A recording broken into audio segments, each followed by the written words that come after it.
자, 마지막 세 번째 편인데요. 앞서 매매가 및 전세 가격 하락은 입주 물량 소화 기간으로 일시적인 가능성이 클 거라고 말씀드렸습니다. 이에 따라서 일시적인 이런 상황에서 집주인과 전세자의 해결책에 대해서 알아보도록 하겠습니다. 바로 시작하겠습니다. 자, 전세가가 조정이 된다. 그러면 어떻게 해야 될까요? 자, 집주인 해결책 첫 번째, 전세금 조정 방법입니다. 자, 세입자가 나간다고 합니다. 세입자를 대체해야 되는 상황이죠. 자, 그런데 지금 전세 시세가 현 세입자 전세금보다 낮다고 칩시다. 자, 그러면 급한 물 빨리 꺼야죠. 돈을 구해야 합니다. 자, 여기서 두 가지 케이스가 있는데 첫 번째는 돈이 여유가 있는 사람이죠. 자, 세입자가 나간다고 하더라도 바로 전세금을 줄 수가 있습니다. 그러면 나가고 들어올 때까지 기다릴 수가 있겠죠. 그런데 두 번째 케이스, 돈이 여유가 없다. 그러면 대출을 끌어서 전세금을 구할 수밖에 없는 상황이죠. 자, 그렇다면 어떻게든 전세자가 나가기 전에 세입자를 구해놔야 합니다. 자, 전세가 잘 나가는 상황이라면 모르겠습니다만 지금같이 전세금이 하락세로 좋지 않은 상황이라면 물량이 많기 때문이기 때문에 빠르게 빼시려고 한다라면 급매로 내놔야겠죠. 자, 급매로 전세를 내놔야 됩니다. 자, 공실이 생겨서 대출 이자를 내는 것보다 전세금을 시세보다 낮게 내서 전세자를 빨리 찾는 게 낫죠. 그 공실이 언제까지 이어질지를 모르기 때문입니다. 자, 집주인 해결책 두 번째, 현 전세자와 협상법입니다. 자, 현 세입자에게 문자를 보냅니다. 제가 쓰는 방법이고요. 혹시나 나간다라고 하시던데 다른 지역으로 이동을 하시는 거냐고 물어봅니다. 아니라면 어떤 이유 때문에 나가시는 거냐고 여쭤보는 거죠. 혹시나 전세금이 높아서 싼 곳으로 간다라고 말씀을 하실 수도 있기 때문이죠. 이때 그렇다면 전세금 조정 협상으로 공실 없이 기간 연장을 할 수가 있습니다. 자, 이 시기만 버티면 2년을 번 것이기 때문에 다시 올라갈 확률이 높겠죠. 실제도 저는 그런 사례를 가지고 있습니다. 한 달 전이었는데요. 월세자가 나간다는 통보를 카톡으로 보내시더라고요. 그래서 부동산 그 지역에 대한 부동산 동향을 봤더니 오랜 공실이 발생할 것 같아 보였습니다. 지역 경기가 좋지 않았었거든요. 그래서 바로 연락합니다. 혹시 정금 가시는 거냐고. 그랬더니 월세가 비싸 옮기신다라고 말씀하시더라고요. 옳다건이죠. 그래서 과감하게 15% 조정해드렸습니다. 그래서 2년 계약 연장을 한 거죠. 자, 세입자가 나간다면 도배장판비 해야죠. 중개수수료 줘야죠. 공실 기간에 따라서 이제는 관리비도 내야 됩니다. 만만치가 않습니다. 특히나 공실 기간 대비 들어오는 수익이 없다라면 수익률은 급격하게 급락을 하거든요.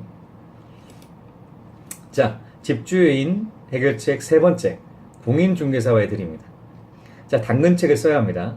빨리 내야 되기 때문에 어떤 기간을 설정해야죠. 원하는 기간, 한 달 내 또는 20일 내, 짧아지면 짧아질수록 당근은 더 큰 걸 줘야 됩니다.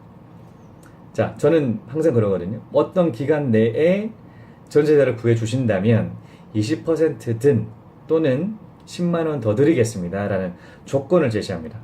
자, 그렇다면 같은 가격의 매물이라고 하게 되면 신경을 더 쓰겠죠. 이렇게 해결하고 있는데요. 세 번째 집주인 해결책은 이렇습니다. 그렇고요. 이제 세입자 해결책입니다. 첫 번째, 자, 내용 증명 발송입니다. 내용 증명 서식은 요새 인터넷만 검색하더라도 금방 찾을 수가 있거든요. 집주인한테 보내는 것으로 전세 계약 금액이라든가 그 계약 기간이라든가 성명 날짜 등등 그 내용을 채워야 될 것들이 좀 있습니다. 내용 증명 내용에는 가장 중요한 게 앞으로의 절차에 대해서 언급을 하는 게 좋죠. 자, 세입자 해결책 두 번째, 세 번째의 내용들을 언급해 준다라면 그 언급된 부분들을 진행하겠다라는 내용이 들어간다면 이를 받는 집주인은 압박을 받을 수밖에 없습니다. 두 번째, 세 번째를 이제는 주요하게 좀 들으실 필요가 있겠는데요. 일단은 그 내용 증명 안에 그 내용이 들어간다라고 하게 되면 그 내용 중에 제가 받는다는 케이스라고 생각해 본다고 하더라도 굉장히 부담스러울 수밖에 없을 것 같아요. 위축될 수도 있겠죠. 이 내용 증명 발송은 인터넷 우체국 홈페이지에서 간단하게 발송할 수가 있습니다. 자, 세입자 해결책 두 번째는 임차권 등기 명령 제도입니다. 자, 임차권 등기를 설정한 후 맘 놓고 이사가고 또 전세금 반환 소송을 벌일 수가 있죠. 자, 부동산에 대한 권리를 확보한다는 게 대항력이라는 권리를 대항력이라고 표현을 하는데요. 이 권리, 즉 대항력을 유지하기 위해서 두 가지 조건이 있습니다. 첫 번째는 전입신고가 되어 있어야 되고요. 그 두 번째는 실제 거주를 해야 됩니다. 이 둘 중 하나가 빠진다고 하더라도 대항력을 상실하기 때문에 대부분 전세금을 못 받으신 분들 같은 경우는 이제는 계속 그 집에 거주하는 케이스가 많으시죠. 근데 피치 못하게 집을 비워야 되는 상황이라면 말씀드렸던 임차권 등기 명령 제도를 이용하시는 게 좋죠. 자, 이는 인터넷으로도 신청이 가능한데요. 자, 필요한 서류는 첫 번째, 계약서, 두 번째, 주민등록 등본, 세 번째, 임대차 계약 해지 통보서, 앞서 얘기했던 내용 증명이 포함되어야 됩니다. 네 번째, 부동산 등기부 등본. 앞서 내용 증명서부터 차근차근 준비해두는 게 좋겠죠. 세입자 해결책 세 번째는 전세권 설정입니다.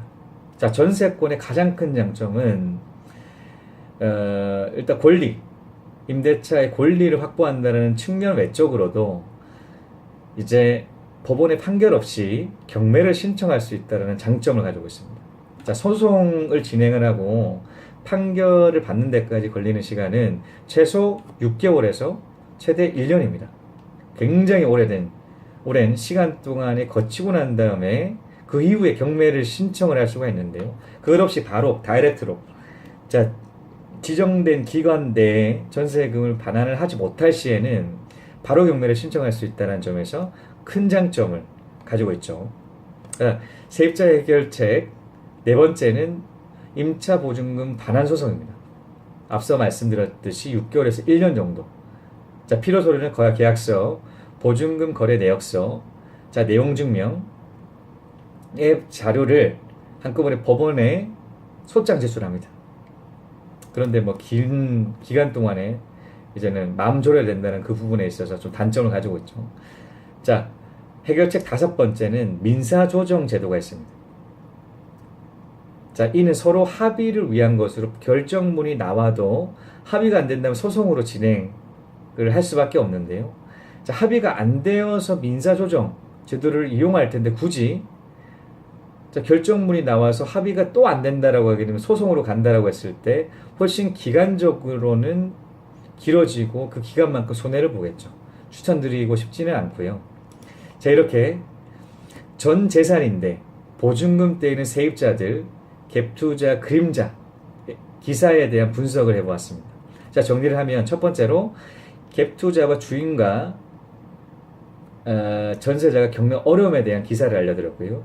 자, 두 번째, 갭투자의 세 가지 종류, 그리고 그중 가장 큰 수익률이 높은 부분에 대해서 말씀드렸고요. 세 번째, 전세금 조정에 대한 집중 해결책 세 가지, 그리고 전세자의 해결책 5가지를 알아보았습니다.